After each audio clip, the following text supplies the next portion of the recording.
He gave up money. He gave up sex. He gave up fame. He even gave up his own name. But there was one thing. Just one thing. He couldn't give up coffee. Every morning, before sunrise, this monk would slip out of his monastery, walk down the misty trail into town, and stand quietly in line at the same cafe, robes flowing, hands folded, head bowed, and yet, always waiting for that familiar aroma, that warm mug, that first sip. People whispered. Some judged. Others just stared. A monk, addicted to coffee? It didn't make sense. Or maybe, it made more sense than anything else. His face was serene, untouched by time. His robes, simple and faded. He walked with the grace of someone who had left the world behind. No phone, no keys, no wallet, just silence. And yet, every morning, like clockwork, he appeared in town, standing patiently in line at the cafe, among hipsters tapping on laptops and mothers juggling toddlers. There he was, a Buddhist monk, barefoot, calm, and unmistakably craving caffeine. No one dared ask at first. It felt intrusive, almost sacred. But the baristas whispered. Customers exchanged glances.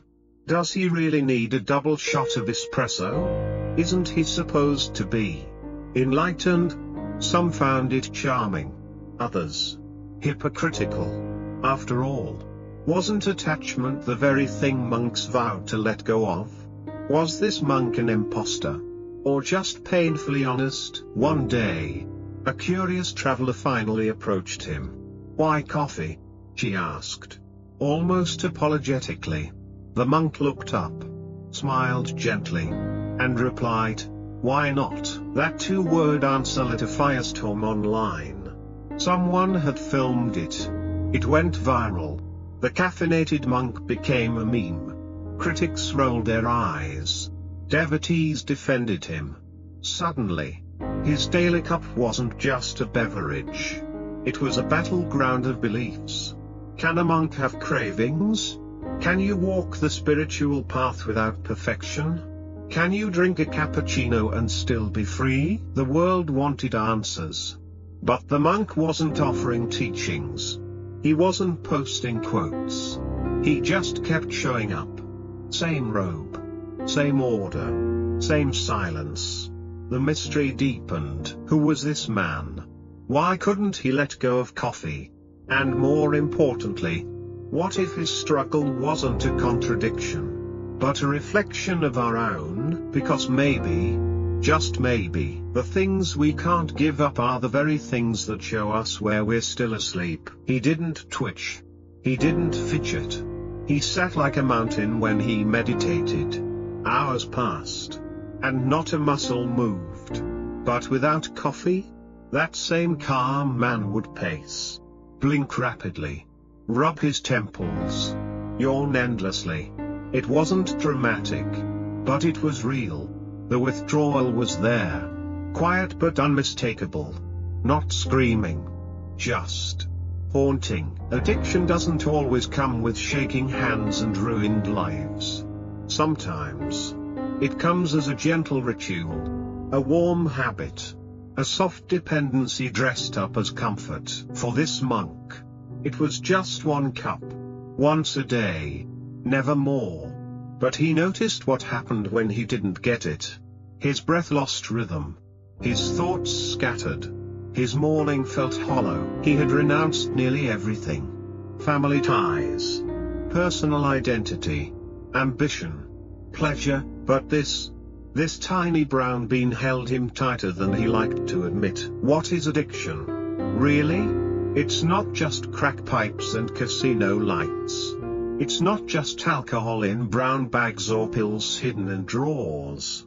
It's the need, the pull, the itch you can't scratch, the emptiness that won't let you rest until it's filled. And it doesn't care who you are. CEO, janitor, artist, or monk. Coffee was his thing. For someone else, it might be social media, shopping, compliments, the idea of being loved, the need to feel productive, that last scroll before bed, that desperate urge to check if someone texted back. And it creeps in quietly. It doesn't knock on your door, finds a way in when you're not looking. It wraps around your nervous system like a vine, until you can't tell where you end and it begins. This monk, this serene, disciplined man, was proof that even those who dedicate their lives to letting go are not immune. But here's the twist, he wasn't hiding it. Most people mask their addictions. They lie to themselves first, then to others. It's not a big deal. I can stop anytime. I just enjoy it. But not him. He drank openly, with a stillness that made people uncomfortable. He didn't pretend. He didn't excuse. And maybe that's why people judged him so harshly. Because he made them look at their own cravings, their own morning rituals, their own secret needs. He didn't look like a junkie. He didn't act like an addict. But something about his consistency, his ritual, his total presence in the act, it unsettled people, because it made them ask the question they hated most: what am I still attached to? He had the robe, the shaved head, the silence. But he also had this daily cup. And that cup was holding up a mirror to the world. A mirror that said, even your ideals can become attachments. Even your path to freedom can become a prison. Was the monk failing?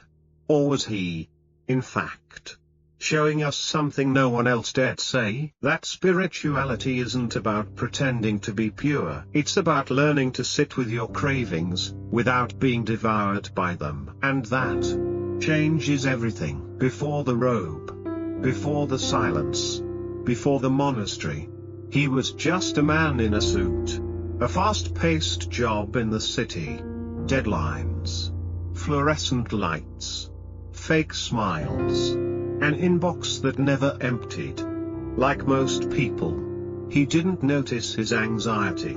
It wore a tie, smiled in meetings, and stayed up late replying to emails with polite exclamation marks. Coffee wasn't a problem. It was a savior. That first sip in the morning, it was sanity in a cup. A little warmth before the chaos. A little control in a world spinning too fast. He started with 1 cup, then 2, then a third around 3 p.m. to power through the fog. The ritual became religion. It wasn't the caffeine. It was the pause. The only moment he allowed himself to slow down. But then, life cracked open. A burnout. A breakdown. A night in the hospital with chest pain that wasn't a heart attack. Just a panic attack that felt like one. The doctor said, "You're healthy, but you're not well." And something inside him shattered. He quit everything. Sold what he owned. Cut ties. Boarded a train with no destination. Weeks passed. Cities blurred. Somewhere in the mountains of the east, he found silence. And he stayed. He shaved his head. Took the vows. Accepted the robe. Silence became his new oxygen. But old habits, they don't vanish. They morph. They hide. In the monastery, there were no phones. No mirrors. No mirrors, but every morning, he'd still feel that whisper. That craving for something warm. Something bitter. Something grounding. At first he ignored it. Then he denied it. Then he judged himself. But it kept coming. Eventually, the abbot noticed. A wise old monk. Silent most of the time. One morning, he handed him a small tin of coffee beans. No words. Just a smile. That single act dismantled the guilt. He started brewing again. Just once a day. No sugar. No milk. Just presence. Every morning, he'd boil water. Grind the beans. Pour slowly. Drink slowly, no rush. No distraction. Just breath and bitterness. It was never about the coffee. It was about the ritual, the anchor, the one familiar thing in a life that had burned to ash. When people found out, they expected shame, confession, explanation. But he offered none, because for him, it was no longer an addiction. It was a mirror. That cup held a memory of who he was, of how far he'd come, of how easy it is to cling to small comforts and call it peace. Was he enlightened? Probably not. Was he real? Absolutely. And maybe that's what made him dangerous, because he reminded us that healing isn't about erasing the past. It's about making peace with it, one mindful sip at a time. Every monk struggles with something. Some wrestle with pride. Others with anger, lust, fear, doubt. For him, it was coffee. Not because it was forbidden, but because it wasn't. In Buddhism, the precepts are not laws. They're not commandments carved in stone. They're reflections, mirrors, designed to help you see yourself more clearly. Desire isn't a sin, but it is a teacher, and coffee, for him, was the most persistent teacher of all. He'd sit for hours in zazen, motionless, breath slow, mind open, but always, around sunrise, the thought would creep in, not loud, not urgent, just there. A whisper, time for coffee. He hated that whisper, because it meant something still had a hold on him. And yet, he also loved it, because it reminded him that he was still human, still walking, still learning. Some mornings he tried to resist. He would let the thought pass, breathe through it, watch it fade like clouds over a mountain. And other mornings, he gave in, got up, brewed the cup, and drank it, eyes closed, in full awareness. It became a test. A meditation in disguise. Can I want something without being ruled by it? Can I taste this craving without drowning in it? Can I sip and still stay awake? There was a day, a pivotal one, when he almost gave it up for good. He stood over the kettle, water just starting to boil, hand hovering over the beans, and something inside him whispered, "You don't need this anymore." But something else replied, softly, "No, but I still want to understand it." He poured the water anyway. That morning, the coffee was different. Not in taste, but in meaning. It wasn't indulgence. It wasn't rebellion. It was ritual, inquiry, a question in liquid form. Not weakness, not escape, but intimacy, with himself, and with his edges. Because letting go isn't always about walking away. Sometimes, it's about staying close enough to see clearly. Sometimes, holding the craving in your hands and choosing, consciously, not to run, is the greatest freedom of all. But the world outside didn't see it that way. Some called him hypocrite. Others said he was watering down the Dharma, that he should be purer, stricter, cleaner, as if enlightenment came in sterile packages, as if spirituality was a competition in self-denial. But he didn't argue. He didn't explain.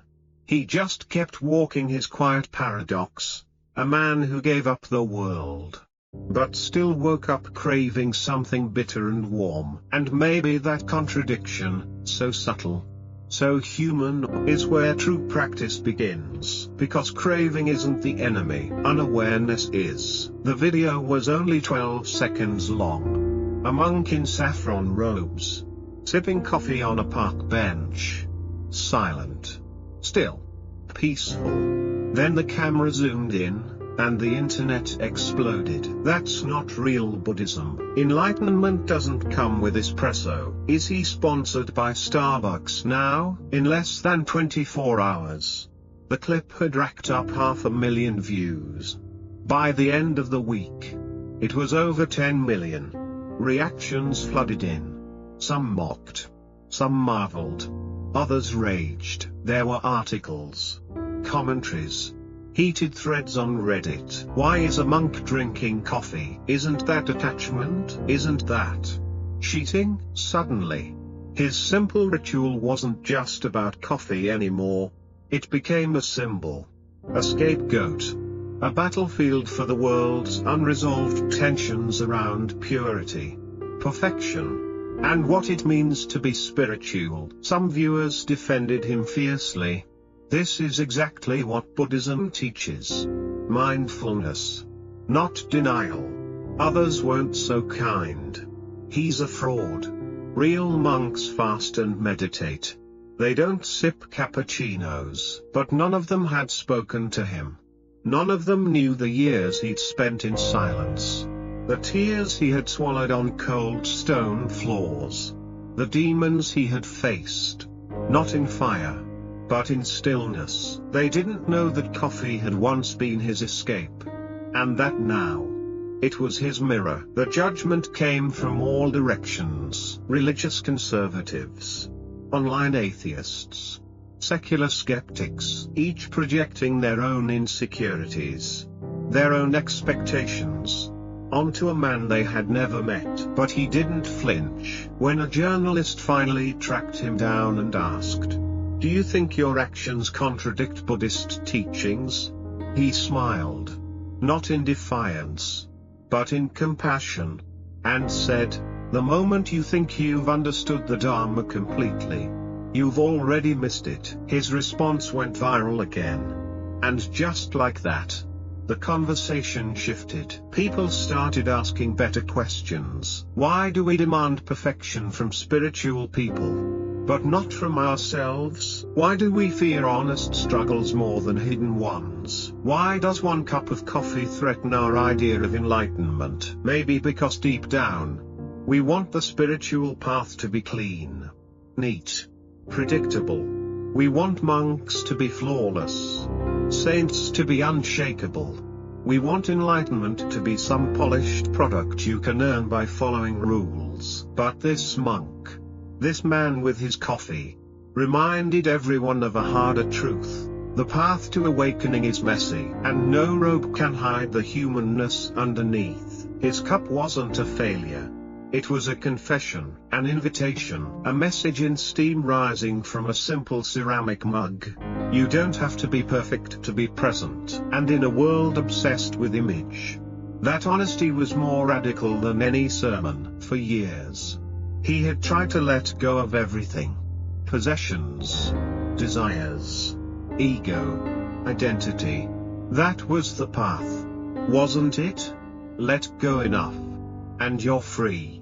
Empty enough, and you're awake. But one morning, as the steam rose from his cup, he realized something strange.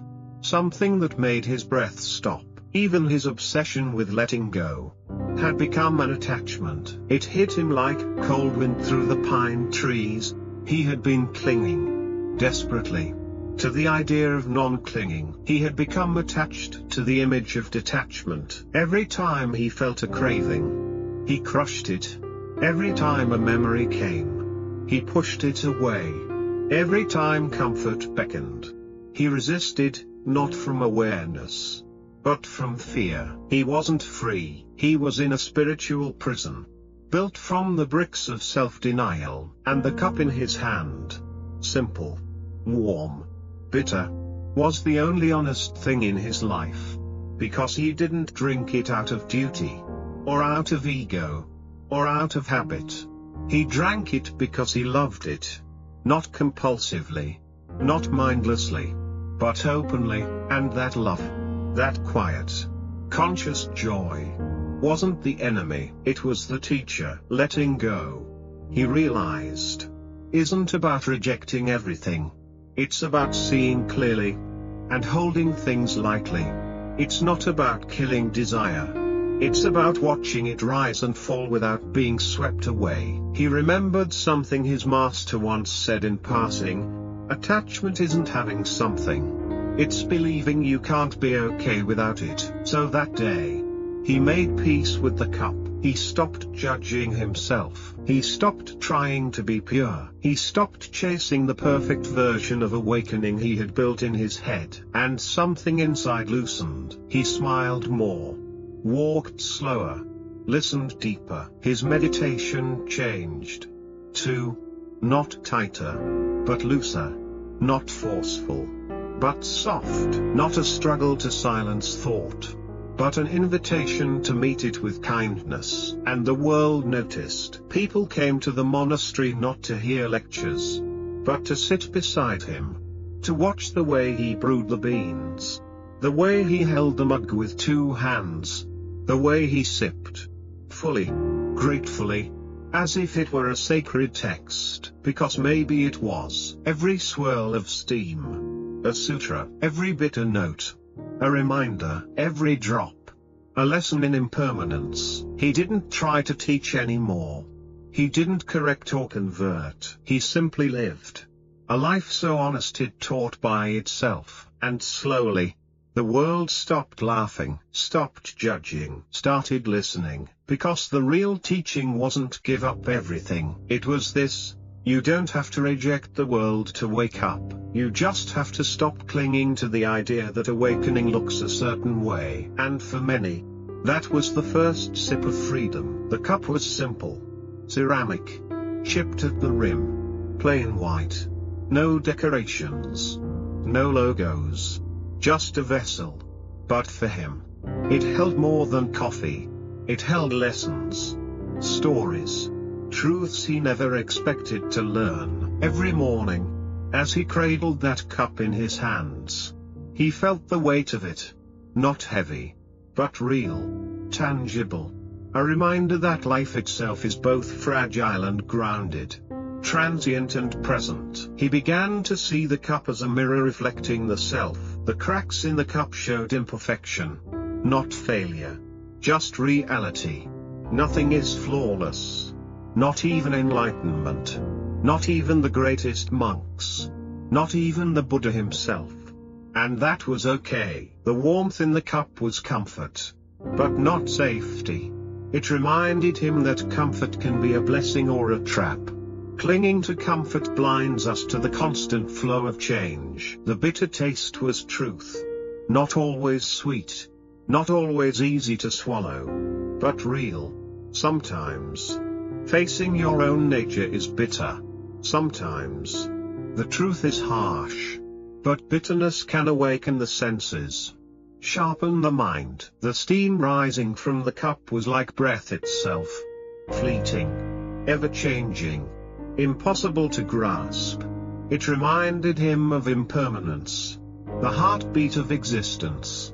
Each breath, each moment, here and gone. And in holding the cup, he understood something profound. The self is like the cup, an empty form shaped by experience, holding whatever we pour into it. Sometimes love, sometimes pain, sometimes craving, sometimes peace. To truly see the self, you have to hold it with gentle awareness, to cradle your own imperfections, to taste your own bitterness without flinching, to feel the warmth without clinging. Coffee, then, was not a vice, not a weakness. It was a teacher disguised as a simple ritual, a daily practice in mindfulness, acceptance, and compassion. He wasn't addicted anymore. He was awake. And that awakening wasn't about escaping the world or erasing desire. It was about embracing the messy, beautiful reality of being human. His cup whispered this every morning: here is your life. Bitter, warm, cracked, fleeting. Drink it fully. And with each sip, he drank not just coffee, but the truth of himself. The world was waiting for a perfected monk, a flawless icon, a symbol of ultimate detachment. What they got was something far more complicated. A man with a cup of coffee, a paradox in saffron robes. But in that paradox lay his true teaching. He spoke not of rules, but of reality. Not of renunciation, but of reconciliation. Not of escape, but of embrace. His message rippled across continents, touching those lost in their own battles, addictions, doubts, fears masked by smiles and silence.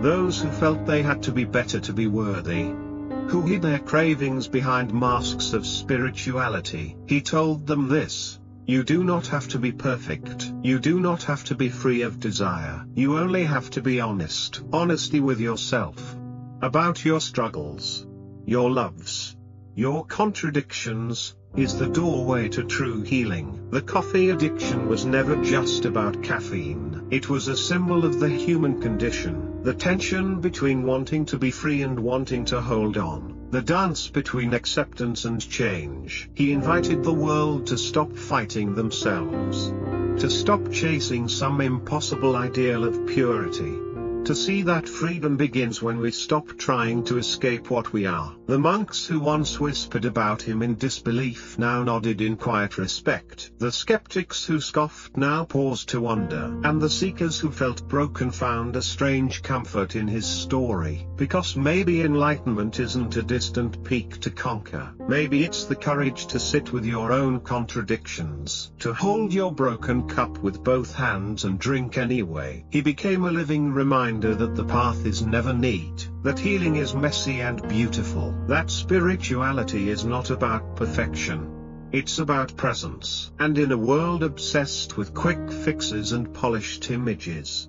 his simple cup of coffee was a radical act of rebellion, a beacon for anyone who's ever felt lost, tired, or not enough. Because sometimes the deepest awakening starts with something as ordinary and as profound as a sip.